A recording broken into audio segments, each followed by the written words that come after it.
How to change ringtone on iPhone. In this tutorial, I'll show you how to set both the default iPhone ringtone and a custom ringtone in just a few simple steps. First, open the Settings app on your iPhone. Scroll down and tap Sounds and Haptics.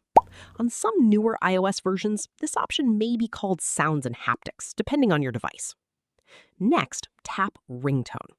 You'll see a list of all the built-in iPhone ringtones. Simply tap any ringtone to preview it. Once you find the one you like, just leave it selected, and it will automatically become your new ringtone. If you want to use Apple's classic ringtone, scroll to the bottom and tap Classic. Then select Opening, which is the original iPhone ringtone that many users still prefer. On my iPhone, the opening ringtone is already available on the main ringtone page, so I'll go back and tap Opening to set it as my ringtone. If you'd like to use a custom song as your ringtone, you'll need to create or purchase a compatible ringtone using apps like GarageBand or the Tone Store. Standard music files from Apple Music or other streaming services cannot be set directly as ringtones due to copyright and DRM restrictions. That's it.